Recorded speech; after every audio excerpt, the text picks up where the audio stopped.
Hello my reptilian friends, I'm Azalea and today we're playing some more Her Love Like Poison. Last time we played, our main character ended up finding her way into the church and meeting up with some mysterious girl that she very much took a liking to. And it seemed like the mysterious girl took a liking to her too. They got to know each other and, after a while, they ended up kissing. And that's where the last one left off. So, without further ado, I'll get to reading. The rain had let up somewhat when Ethel picked her way back home, but it hadn't abated yet. A fine smattering of raindrops continued to fall from the obsidian sky, drumming disaffectedly against the foliage above and about her as Ethel trampled through the forest. The ground was muddy and uneven, and Ethel had to take great care with every single step she took. One wrong move could easily spell a sprained ankle and muddy knees, bruised and bloodied palms. The rain struck Ethel's scalp. It trickled down the nape of her neck. It stuck her clothes to her skin, and it chilled her to the bone. By the time Ethel managed to make her way back home, more than half an hour later, she was sniffling. Ethel shed her shoes at the front door, and she shed her coat not long after. Her shirt, her skirt, and her socks all went the moment she made her way to the bathroom, where she ran herself a bath. Then she sunk into the tub, sighing with relief as she submerged herself within the awaiting water. If there was one positive to being caught in the rain, it was that taking a nice warm bath always felt better when chilled right down to the bone marrow. Ethel could feel the bath water restoring life anew in her icy body. It was refreshing, rejuvenating even, and she sighed in dazed relief from it. Ethel almost believed, as she curled herself up inside the tub, that she was being reborn. The water was restorative. It would help her shed her old skin, butterfly-like, so she could emerge from the bath as a brand new girl, a more confident, conventionally pretty girl, with smooth skin which had never known a spot, and hair which wasn't quite so prone to tangling. Her old skin, her old shell, would lie like a deflated balloon in the bottom of the bathtub, grey and bloated and swollen from the soapy water. Ethel would deride it. Then, she would discard it. God, Ethel wished she could step out of her own skin, if only for a few brief, glorious moments. But when she finally pulled the plug and stepped out of the tub, the rest of her body came with her. Every last fold, and every square centimeter of skin. Well, so much for that. Ethel toweled her hair dry, pointedly looking away from her reflection as she did, and pulled on her pajamas. Then she retreated to her bedroom, which wasn't really hers, not anymore. It was Manny's. He had remade this room in his image, and Ethel didn't much like what she saw. It was a room which was obviously meant for a teenage boy, so much so she felt like an interloper. Manny might not have been there to chase her out of his room, but his disdain lingered. She didn't belong there. Feeling displaced and disoriented, she lay back on Manny's sheets and let her eyelids fall shut. Had the events of that night really happened? Had the girl truly kissed her? It was hard to say. Everything had unfolded with a subtle sense of surreality. The girl's voice light and irreverent, enough to mirror the beating of a butterfly's wings. Now Ethel had put some time and some distance between herself and the girl. She found it even harder to believe what had happened. What reason would the girl have to loiter about at St. Catherine's so very late at night? It didn't make any sense. And it made even less sense that the girl had kissed her. Ethel had found it hard to come to terms with Clementine's affections. When her girlfriend, no, ex-girlfriend, had confessed to her. But she found it harder still to accept this girl's feelings. Clementine's septum had been pierced. She had dyed her hair pink. She had kept a Tumblr blog long after Tumblr had stopped being cool. In her childhood, she had written fanfiction about Sam and Dean Winchester from Supernatural kissing. Clementine hadn't been perfect. Clementine had been more than willing to admit that she wasn't perfect, and she'd since disavowed the problematic fanfiction she had crafted in her heady, uncomplicated teenage years. Apparently, she'd been too young and stupid to know not to make the two brothers make out for several hundred words. Though she had sounded rather proud when she told Ethel that one of her immature incestuous efforts had garnered a whopping 207 kudos on AO3. There had been something reassuringly human in Clementine's flaws, in her dark roots which showed through her pale pink hair, the gap in her front teeth, and the way she snorted when she laughed. Clementine had been brash and loud and bracy, and she had intimidated Ethel when she had first met her at their university's writing club. Ethel hadn't ever imagined that a cheerful, outgoing, interesting girl like that would ever care about her. But she had been prepared to believe that Clementine was still an ordinary girl like she was. A girl who was made of flesh and blood, who could laugh and who could cry, and who could laugh at herself when talking about her old, embarrassing fanfiction. The girl at the church, however, was different. She was so pretty that she seemed almost otherworldly. Was she really human? Ethel couldn't imagine the girl at the church crying. She couldn't imagine her blushing. And she definitely couldn't imagine her shipping Sam and Dean Winchester. The girl seemed removed from petty concerns like fandom drama. What interests did she even have anyway? How did she fill her free time, beyond kissing complete strangers in churches late at night? Ethel tried to furnish a past for the girl, some sort of backstory, but kept coming up blank. Like the awkward pieces of an old jigsaw puzzle, nothing quite seemed to fit.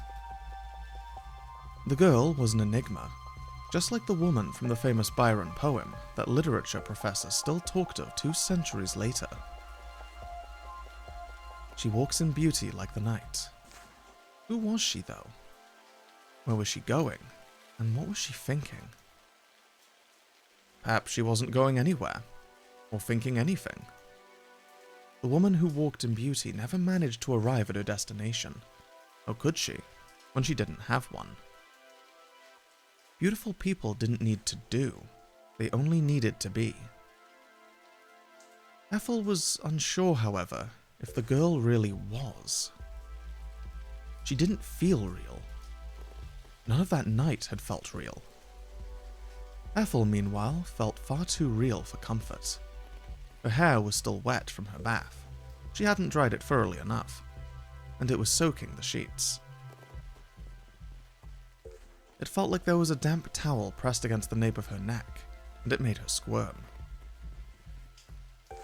It wasn't exactly comfortable, but she was too tired to get up and dry her hair again, much too lazy to hunt for her mother's hairdryer. She would simply leave it be. Slowly, as she lay there, sleep began to creep up on her. It clouded her senses, dulling them, until her thoughts felt oddly hazy. Ethel could still hear the rainwater as it fell outdoors, but it was very faint and indistinct, hardly audible. The soft pitter-patter of these scattered raindrops mingled with the sighing of the breeze, Ethel's own exhalations. Once again, Ethel thought of the strange girl, and of her strange kiss. It must have been over an hour since the girl had brought their lips together, but Ethel's body was still burning. Her thoughts, meanwhile, continued to run into one another, all of them blurring together into an incoherent, indistinct mess. Ethel saw Clementine in her mind's eye, with her sweet smile and her fluffy pink hair, but she was beginning to skew, to twist, to split apart. Like a reflection viewed in a film of water's undulating surface, Ethel couldn't pin it down. One of Clementine's eyeballs fell out of its socket. Her mouth began to melt. She was starting to shift. Ethel wasn't picturing Clementine. Not anymore. It was the girl from the church instead. Ethel saw her vivid eyes. She saw her pale skin. She saw her legs, so slender, like a ballet dancer's. She thought of how those legs had swished back and forth, like metronomes. The girl smiled at her. Then, Ethel's consciousness failed her, and she fell asleep. Ethel's sleep was anything but restive, however. In her dreams, which were faint and half-formed, she was in the forest again, flanked on all sides by walls of dark, damp vegetation. The forest was pulsing about her, just like a living creature. It throbbed, and Ethel felt her own heart throbbing in tandem with it. She was running, her bare soul sinking into the dirt, though she had no idea what she was running from, didn't know what was pursuing her. What was it that chased her in the dark, lurking amongst the trees? Ethel thought to turn her head, if only to discover the identity of her shadowy assailant, but she couldn't afford to let her attention wander. Tripping and falling would spell disaster. Ethel continued to run, on and on and on, her heart hammering in her chest all the while. Her hair fluttered as she skirted the trees, and her long shirt billowed about her. She turned this way and that, searching desperately for an escape. But part of her already knew that it was too late. Her shadowy pursuer was fast approaching. It was much quicker than she was, and she could never hope to outrun it. She could never outpace it. It would find her, and when it did, its lips would curl upwards in the corners, its teeth sharp as knife points, glinting in the moonlight. It would sink its fangs into her neck. Then, it would tear out her throat. She would scream, of course, as she oozed red-black blood, and then... Suddenly, Ethel stumbled. Her right leg had snagged in the root of a tree, and she fell. She tumbled forwards, her arms flapping, her eyes wide and afraid. But she didn't hit the ground.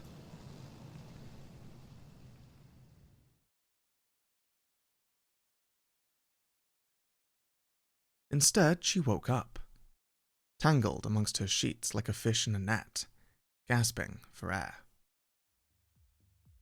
Her face was uncomfortably flushed despite it being another cold morning, and her palms were slick with sweat.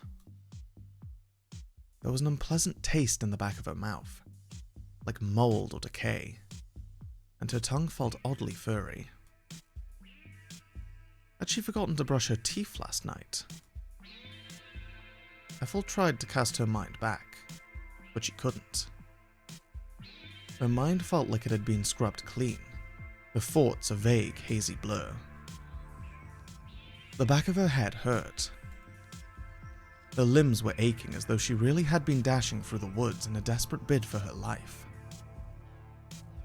But the remnants of her dream were fast beginning to fade, exposed to the daytime light which was filtering in through the window. Ethel sat up and pressed her palm against her forehead. It felt clammy. Was she getting sick? She hoped she hadn't caught a fever after wandering about in all of that rain. She didn't want to prove Mr. Brown right. Not, she supposed, that it mattered all that much. She doubted that she'd be seeing him again. Ethel blinked, her eyelids heavy, and stared at the wall of the bedroom. A bedroom which had once been hers, but was no longer. Most of Ethel's old furniture remained. The bed was still her old one, and so was the wardrobe beside it. But Manny had transformed it in her absence. Ethel's old books and her journals, and her little collection of ceramic fairies, had all been thrown out, replaced with trophies from Manny's various football matches and his favourite sports manga. At least Ethel's old swivel chair, salvaged from a friend of Jude's who'd meant to throw it out, was still there. Ethel's ancient PC, however, had been chucked, replaced with a brand new model with a translucent case which lit up like a display of pyrotechnics. Ethel could see traces of her old life in this room, but they were few and far between. The times had changed, and they moved right past her. She didn't belong here. She was no longer wanted. Had she ever been? Ethel sniffed. The wall blurred, and she had to wipe her eyes fiercely with the back of her arm. What is wrong with you? Sharply, she scolded herself. Stop thinking too much. You'll never get anything done like that. Ethel pressed the heel of her palm against her eyes so hard her vision blurred. Then, she forced herself to stand. She threw aside the covers of her bed and set about her day. Not that there was much of the day left. It was already 13. How could she have slept for such a long time? At university, she'd gotten into the habit of waking up early in the morning, at 8, if not sooner, for her lectures. She'd been letting things slide at her parents, maybe because she'd gotten into the holiday spirit. She didn't have any lectures to attend, so there was no real reason for her to get up with the rising of the sun. She didn't have anything to do, nor anywhere to go, full stop. This thought was depressing, though, as was the realization that she only had about 3 hours of sunlight left to her. The days were so short lately, the nights so long. It was cold, too. Ethel shivered as she changed out of her pajamas and into casual clothes, the same sweater she'd worn last night, and the same shapeless skirt, which she had left to dry on the radiator. She didn't care enough about her appearance to rootle about in her suitcase for any other clothes, and everything hung up inside the wardrobe now belonged to Manny. Once she tied back her hair into plaits, she then set about her day. She meant to work on her thesis. She would work on her thesis. But first, she had to have breakfast. Or lunch, given how late it was. Ethel made herself a cheese toastie in the kitchen, using the toastie press that her father always forgot to clean, so crumbs kept getting stuck in it. Ethel made sure to check the press for moldy crumbs very, very carefully before she stuck her cheese sandwich between it. Ethel ate her toastie and sipped at a cup of peppermint tea she'd made herself, but this wasn't enough to satisfy her appetite. All of a sudden, she felt ravenous. She made another toastie, with ham this time, bright pink like sunburnt skin, and she ate that in silence too, with a second cup of peppermint tea. Ethel even thought, after that ham and cheese toastie, she could go for a third, but it was here that she stopped herself. There wasn't much bread left, or much cheese, and she didn't fancy trekking to the corner shop. She wasn't in the mood for human interaction. Ethel washed the toastie press in the sink if only to stop herself from daydreaming about a third toasty, and set it on the rack to dry, alongside the butter knife and her plate. This task accomplished, she brewed a third cup of tea. There was still plenty of tea bags at least. Then she took her mug to the living room. She would work on her thesis later. She still had time. First, she wanted to see what was on the TV. There was nothing wrong with that, was there? She needed to relax. Ethel flipped through the channels, but nothing caught her fancy. They were mostly showing old Christmas movies, the Santa Claus and the like. It was appropriate, Ethel supposed, given the season, but she wasn't in the mood to watch any Hollywood actors wearing fat suits ho-ho-hoing. For want of anything else to do, Ethel wound up rifling through the DVD shelf. Manny might have thrown away her old wind chimes and her fairy figures, but her DVDs were still here. The box sets of Buffy and the Vampire Diaries, and Doctor Who. After some deliberation, Ethel settled on Supernatural. She'd seen the series through multiple times, but the adventures of the Winchester brothers always cheered her up. The series was old, and it was definitely corny, but this was where all the appeal was. It was fun, and that was something Ethel's life severely lacked. Ethel watched 5 episodes of the first season of Supernatural, then made a start on the 6th. She paused at intervals to make herself fresh cups of tea, or to snaffle snacks from the kitchen. Then, before she knew it, the day disappeared. When Ethel checked her phone, she saw it was almost 21. Where had all the time gone? Ethel gnawed worriedly on the end of her plate as she weighed up her options. It wasn't too late to make a start on her thesis, she supposed. She wasn't tired despite it being pitch black outside, largely because she'd woken up so late herself. She could still make some progress, if she applied herself. She just had to focus. She could. Oh. Ethel's thoughts were soon interrupted, however, by a ringing in the kitchen. It was the rarely used landline. Somebody was calling her, but who and why? Wasn't it a bit too late to receive any calls? Part of Ethel hoped, stupidly, that it was Clementine, calling at long last to check up on her. She soon dismissed this thought, however, as a fleeting fancy. Clementine hadn't spoken to her in over a fortnight. Ethel couldn't see any reason why she would do so now. Not if she hadn't bothered to call during Christmas or on New Year's. There was nothing special about the date. It wasn't anybody's birthday. Besides, if Clementine had wanted to call her, she would have called Ethel's ancient Samsung. Ethel's mobile had been silent all day, however, and the day before that, and the day before that. It wasn't as though Ethel had no friends, even if her social pool had dwindled significantly after she'd broken up with Clementine. None of them had wanted to check up on her, however. It wouldn't be a friend, then, who was calling. It was far more likely to be her parents. The phone kept ringing, the sound shrill and unpleasant as it echoed inside Ethel's skull, and she winced. All right, I'm coming.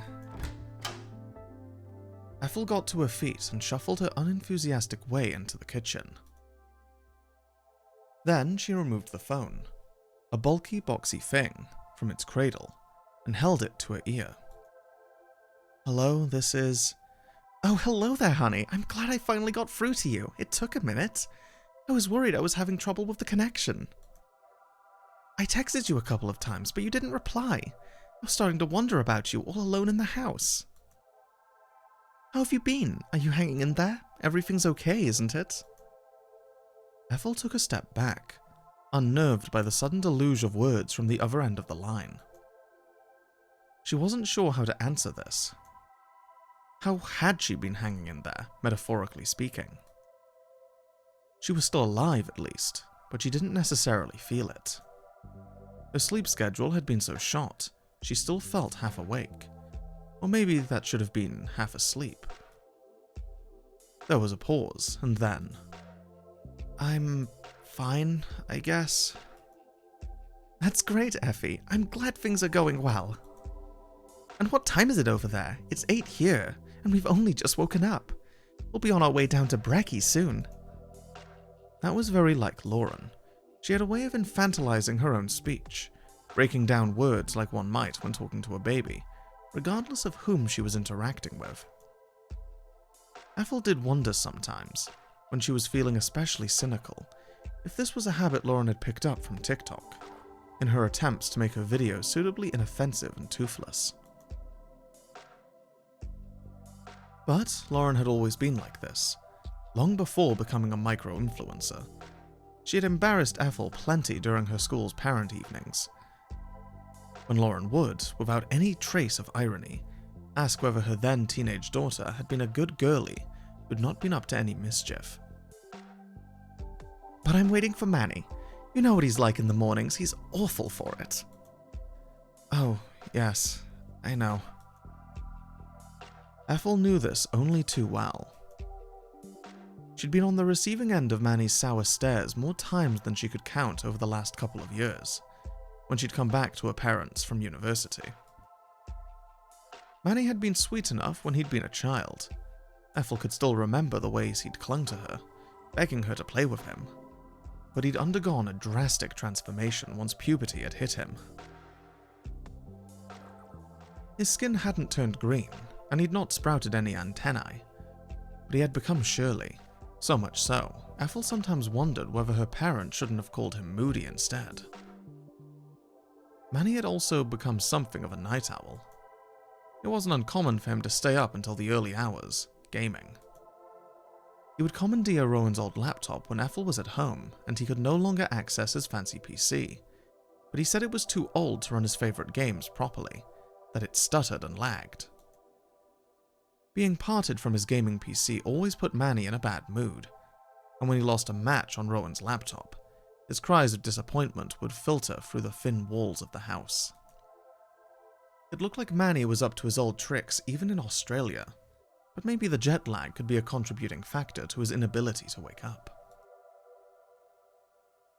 Well, whatever the case, Ethel didn't begrudge her mother for having to wake him. Although, now that she thought about it, the task of waking Manny up had probably fallen upon Jude's capable shoulders instead. They were a lot bigger than Lauren's. "It's almost 9 here," Ethel said, in response to her mother's earlier question, a reply which, though Ethel could not see it, she was sure made her mother blink. "In the morning, dear?" "No, in the evening. It's pitch black outside. Australia is 11 hours ahead of the UK, remember?" "Oh yes, 11 hours. You're always so on top of these things, Effie. You're such a smarty pants." "I don't think so." "Oh, but you are. Don't be so hard on yourself. You need to learn how to take a compliment. Now, how's that thing that you've been working on?" "Thing?" "Yes, you know, the thing for your uni, what's it called again?" "You're referring to my thesis?" "Yes, that's right, your thesis. How's it going, baby girl?" "Well, I would hope. You did miss out on coming to lovely Australia after all for it." "Oh, everything's alright, I guess." "That's great, honey. I'm glad to hear it. Your mother's rooting for you. You've got this." Lauren might not have understood what Ethel was studying, but at least her support was genuine. Ethel knew that her mother really was rooting for her, regardless of what happened. They were about as different as it was possible for a mother and daughter to be, but Lauren's love for her daughter was sincere. Ethel was quite fortunate, really, to have a pair of parents who did care about her so much, even if they didn't understand her. She appreciated everything her parents had done for her. but that only made her feel worse for fudging the truth. Why couldn't she be more honest? Well, I'll leave you to it then, my little genius. Study hard, but not too hard. You know what they say, all work and no play makes Effie a dull girl. Go and have fun if you can. Not that there's much to do around Oxbury. I'll admit, still, you could always get the car, maybe go for a drive to Marston. I can't drive, Mum. I didn't pass my test. Oh, yes, my mistake. Still, you're almost there. Even I can drive, and I was hopeless at school. Miss Pike always said I was thicker than a brick wall, and she was probably right. You should be able to manage your driving test easy peasy, for clever clogs like you. There's nothing to it. Just don't kill anybody and you'll be golden. Thanks. I'll, try to keep that in mind. Atta girl. Now, I must be off. It looks like Jude's finally managed to get Manny out of bed. And about time, too. He was sleeping like the dead. I'll speak to you later, Effie. Have a nice rest of your night. Not that there's much of the night left. Ta-ra now. Yes, goodbye. There was a click on the other end of the line. Then, there was nothing. Lauren had gone. She had left her sad, serious daughter, who was sequestered away in their too small home in the grey and desolate Oxbury, and returned to the sea and the surf of exotic Australia. Well, the sea and the surf would come later, probably. First, Lauren and the others would be going down to the dining room, where they could eat their fill of fried sausages and fried mushrooms, and baked beans. Ethel frowned. Her mother ate just as much as she did, if not even more, but she was as skinny as a post. Ethel, meanwhile, couldn't look at a full English fry-up without gaining weight. Life could be so unfair. Speaking of food, Ethel could hear her stomach rumbling. Maybe it was time to root through the fridge again. With some luck, she should be able to find something worth eating.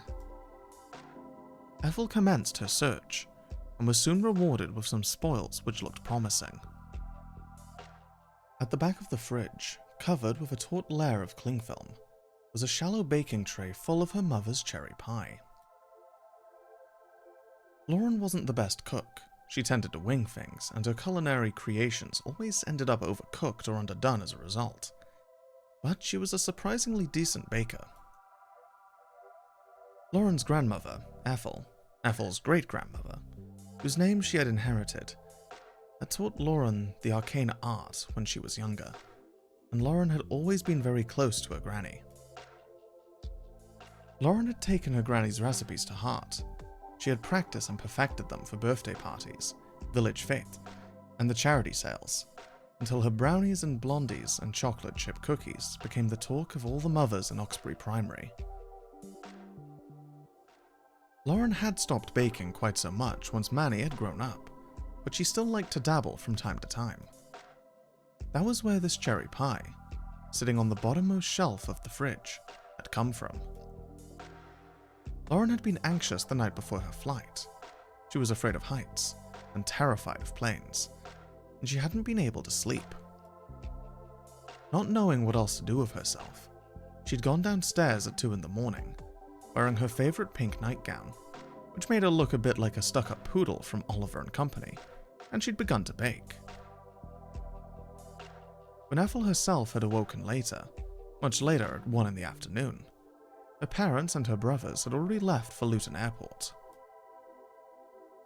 They hadn't awoken her to wish her goodbye, though perhaps they hadn't needed to. They had said goodbye the night before, and in any case, Lauren had left her daughter a note. "We've already left for the airport, love." She'd written, the loopy cursive. Lauren's spelling wasn't the best, but her handwriting was a work of art, picked out in patchy blue biro. "So don't worry about us or wonder where we are. I'm sure we'll be fine. I couldn't sleep last night, so I made some cherry pie. It's cooling in the fridge right now. Have as much as you want. If you don't, it'll go to waste. Love you, Effie. See you later. Stay safe." That was one of the things Ethel liked about her mother. They might not have seen eye to eye on a lot of things, but Lauren wasn't exactly stingy with her affection. Ethel allowed herself a small smile as she took the cherry pie from the fridge. It had been a few days since her parents had left for Australia, and she had been gazing on the pie in their absence. It wasn't as good as it had been. The crust had lost some of its crunch, the cherries inside their contradictory sweet sharpness, but it was more than edible. There was only one slice left, and Ethel meant to make short work of it. She slid the remaining slice of cherry pie on an old IKEA plate, which she then shoved inside the microwave.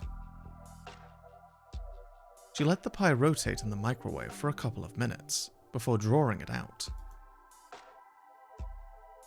The center of the pie had cratered, and the bright red cherry filling looked almost garish. It was streaked across the plate, bright enough to be obscene. The darker pieces of cherry, mixed among the lighter, more inoffensive sauce, looked unnervingly like blood clots. Ethel was reminded rather forcefully of the toilet bowl during her period, and her stomach turned. Maybe she wasn't as hungry as she had thought. For a few moments, she considered scraping the cherry pie into the bin, but she discounted the idea. She didn't want to throw away her mother's hard work. Ethel took the cherry pie to the kitchen table, then sat down. She began to eat, trying to force all unfortunate associations with the lopsided pie on her plate and the toilet bowl to one side. But this soon proved to be a difficult endeavor, especially when a strange musky taste spread across her tongue. Ethel's nose wrinkled. What was that? It tasted like Jude's compost heap in the garden smelt, of dirt and decay.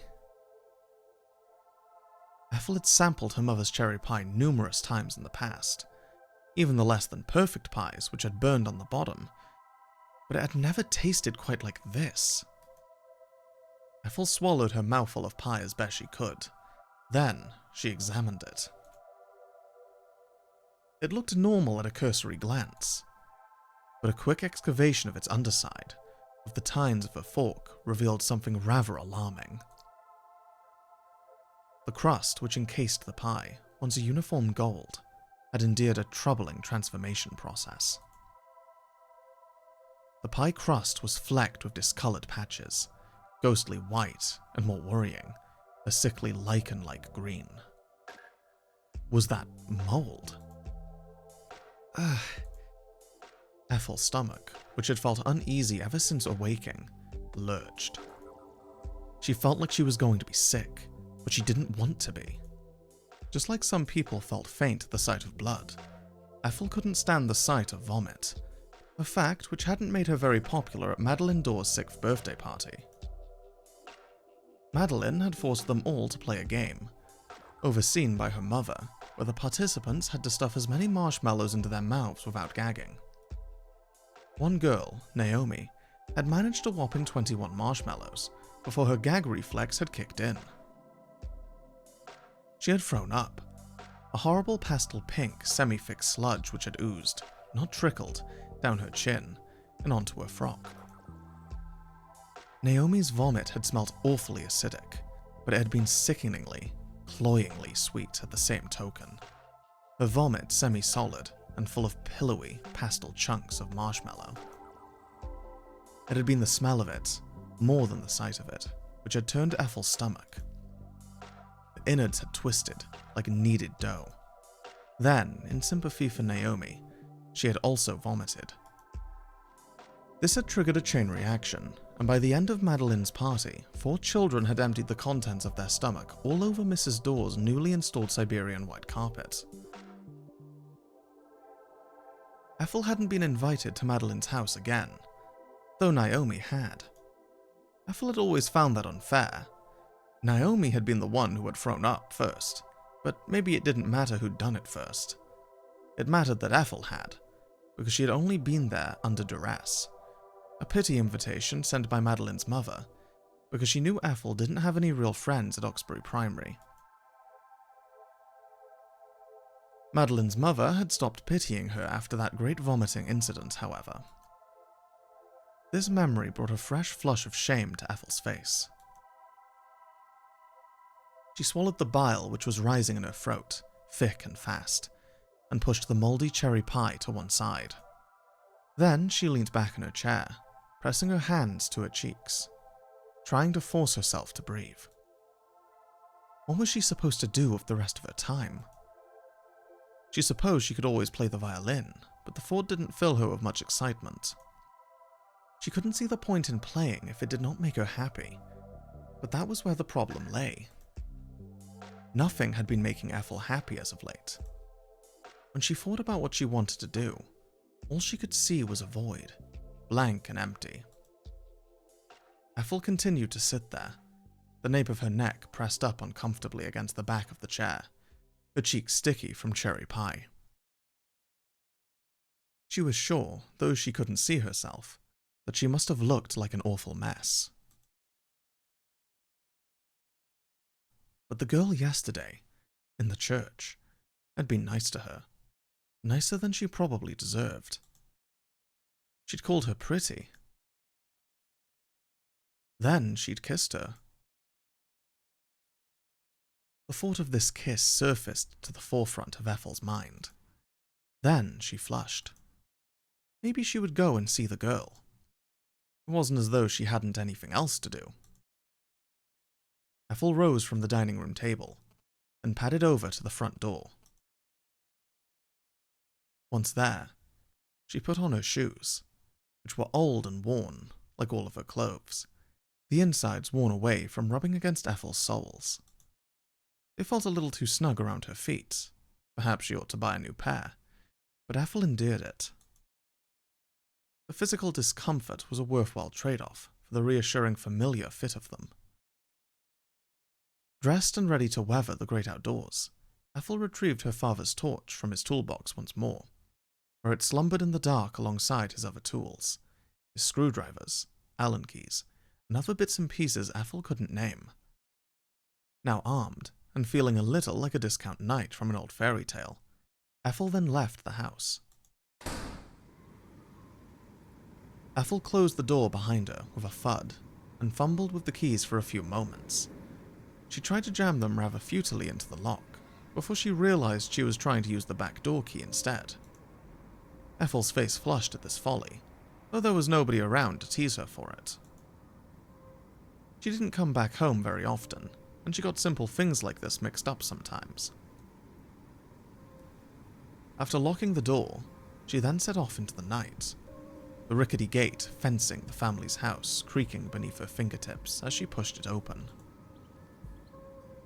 She hoped that she'd be able to make it into the woods interrupted, but the distinctive, high-pitched sound of a dog's barking made her pause. That barking sounded awfully familiar. Was that? Yes, it was. Ethel could see a small, fluffy dog rounding the corner, one of such a diminutive stature, and with such floppy ears. It looked a little like a toy brought to life. There was a red collar around its neck, bright and glossy like the glazed exterior of a candy apple, and a leash attached to the collar. The leash extended upwards, into the gloom, and was wound about the fingers of a man whose height eclipsed the dog's to a comical degree. The dog could only have been Sparky, while its owner was Mr. Brown.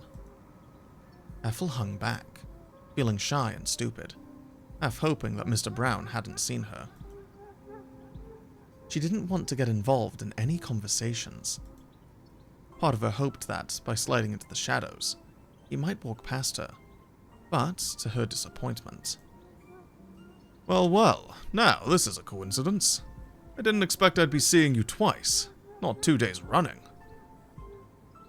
Ethel wasn't slender or insubstantial enough to slink into the shadows, not as she fancied the girl from the church could. All she could do was stand there, feeling foolish, as Mr. Brown approached her. He blinked, then said, "Ethel, are you all right?" Ethel knew Mr. Brown was being nice. At least, that was what he was attempting, but his niceness rankled. Why did people keep asking her that? Did she really look that miserable? "I'm fine. I just thought I'd go for a walk." "Another walk? Mr. Brown raised his eyebrows, which were full and bushy. Didn't you get your fill of exercise last night? No, well, I just wanted some fresh air. Ah, yes. The air is very fresh around here, if nothing else. It makes a nice change from the city. Or so I say. Like I've not lived here for almost 30 years. You used to live in the city? Ethel didn't mean to take an interest. She didn't want to carry this conversation out longer than it had to, but she couldn't help herself. She'd only ever seen Mr. Brown as her teacher, an authority figure who existed solely to tell her what to do and, more often than not, what not to do. She'd never thought about his past before. Why should she? It hadn't been all that long ago that Ethel had been a child. She hadn't realized that other people actually had lives of their own, that the world didn't revolve solely around her, and her aching desire to be accepted by the cool girls in her class, who went horse riding and had sleepovers and braided one another's hair. Oh, aye, Mr. Brown answered casually, with a small smile. I lived in Glasgow. I was born there, born and bred. You can hear it in my accent. It comes out from time to time. But that's not here nor there. You do look very pale, Ethel. You aren't coming down with something, are you? Ethel thought back of the cherry pie she had eaten, which had been flecked with mold, and her stomach churned. She didn't think that could have done her health many favors, but surely that hadn't been enough to make her seriously sick. She should put it from her mind. I'm fine. I just wanted to stretch my legs, like I said. So you did. My wife was like that. She was a very outdoorsy person. She was always going off on little jaunts, out into the countryside, and on hikes. Mr. Brown's voice trailed away, and he shook his head. I hope you didn't get caught up in all that awful rain yesterday, at least. I got a bit damp, but I was fine. Were you able to get back home in time? Not quite. I had to take shelter in the church. It let up after that. That's just as well. I'm glad you didn't get too drenched. Or worse, that you fell and broke something. I was worrying about that, actually. You were worrying about me? Of course I was. I thought it was awful late to go on a walk, and it started coming down so hard, too. I was afraid you might have gotten yourself hurt, a wee lass like yourself. Ethel knew Mr. Brown meant well, but she had to stifle a snort in the face of this last remark. She was a lass, yes, but there was nothing particularly wee about her. She was a lot older than she had been, and she'd gotten taller, though Mr. Brown was still taller than she was. Thank you, but I'm not hurt. You don't need to worry. Yes, I can see that. I'm glad of it.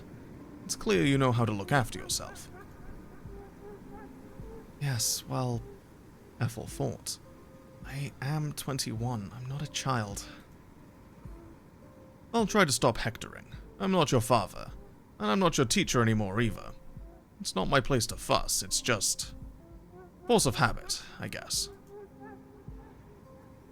You said you went to the church last night, though. What? Oh, yes, I did. Is there a problem with that? Not really, no, it's just... Mr. Brown shifted, adjusting his grip on Sparky's leash as he did.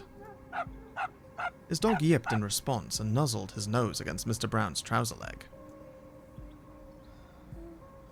Mr. Brown smiled at this, his expression tender, as he said, Yes, Sparky, we'll be on our way in a minute, it's just... Mr. Brown frowned. Then he sighed. It might be nothing, but I've heard some strange things about the church at night, is all.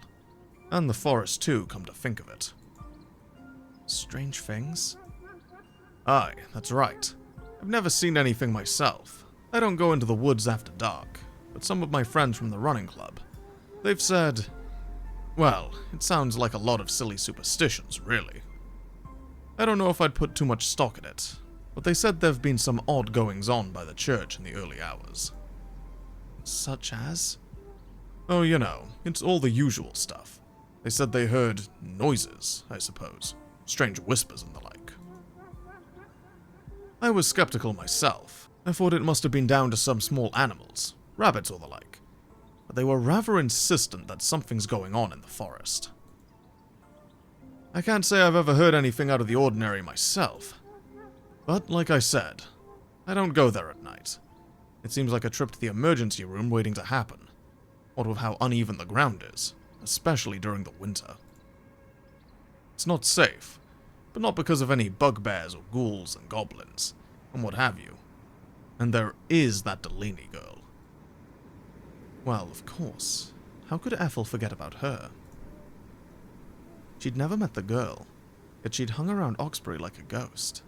It was impossible to ignore her. It had much been the same when Chloe What's-Her-Name had gone missing more than a decade prior, but Ethel had been in primary school then. She hadn't really understood the significance of a teenage girl, only 14 or 15, sneaking out of her parents' home late at night and disappearing without a trace within the woods. Well, Ethel said without a trace, but more of Chloe had been found than the nameless Miss Delaney. They had found one of her shoes, almost 6 months after her disappearance, deep in the woods, half buried beneath the leaves. If you keep a good head on your shoulders, I'm sure you'll be fine. You're too old for me to tell you what to do, but do be careful. I'd hate to have to explain to your parents when they get back what you're doing in the hospital with a broken leg, or worse. Mr. Brown's words were light, but Ethel rather got the feeling that there was more to his warnings than he was letting on. His tone seemed a bit too irreverent, in a manner which wasn't at all like his usual staid, serious style of speech. Did Mr. Brown set more store in ghouls and goblins than he wanted Ethel to think? A cold wind blew, disturbing Ethel's braids. The temperature was low enough that it made Ethel's fingers tense like claws, buried though they were in her pockets. Her teeth, meanwhile, were chattering, but this wasn't necessarily from the cold. Maybe there was something ominous about the woods. Ethel thought she had felt it herself, the uneasy feeling of invisible eyes trained upon her. But that was all her imagination. There wasn't anything dangerous lurking in the woods. Not really. Or was there? Ethel made slow progress as she walked through the woods, the passage impeded by how muddy and uneven the terrain was. It had rained too much the night prior, and the forest had suffered from it. The earth a cacophony of dun-brown mud, loose leaves, and fallen foliage. The heavy rainfall had transformed the path through the forest into a veritable quagmire. Ethel didn't have any hiking boots. She didn't go outside often enough to justify it, and she had been forced to settle for her trainers. Her trainers were relatively sturdy, but the heels weren't particularly thick, and they sunk into the mud with every single step she took. Ethel tried to go as carefully as she could. She knew that she was clumsy, and she didn't want to take a spill when the ground was so muddy, but she still stumbled on several occasions. During one particular anxiety-inducing moment, her right foot caught in a tree root, and she very nearly toppled into the dirt. Fortunately, the tree trunk which the aforementioned root had been attached to was in the immediate vicinity, and Ethel had been able to use it in order to steady herself. That really had been a close call. Ethel delved even deeper into the woods, the trees sprouting up around her like pagan monuments. Typically, when Ethel went walking in the woods, she would hear the wind through the boughs of the trees, and the nocturnal animals, moles and rabbits, snuffling about in the undergrowth. Oxbury's forest never really slept, no matter how late the hour. There was always something to see, and, if it was too dark to see, there was always something to hear. Ethel couldn't hear much of anything, however, as she traversed the forest, beyond the squelching sounds of her own footsteps and her nervy inhalations. It was quiet. Perhaps too quiet. There was something eerie about it. But maybe this, too, could be attributed to the rainfall. It had poured down rather a lot the night prior, so much so the leaves still looked damp from it. The late-night animals, with their inquisitive snouts and their scrabbling claws, must have been taking refuge, still, in case another storm was brewing. Mr. Brown had said the weather looked clear enough tonight, but how were the animals to know that? It would make sense if they were being skittish. The trees eventually began to thin out, and soon Ethel emerged into the moonlit clearing where St. Catherine sat. Okay, and I think that is a good stopping point for today. Next time, we'll have some more of the girl and our main character Ethel, most likely. So, I hope you'll all be looking forward to that, and I'll catch you next time. Bye-bye, my reptilian friends. See you then.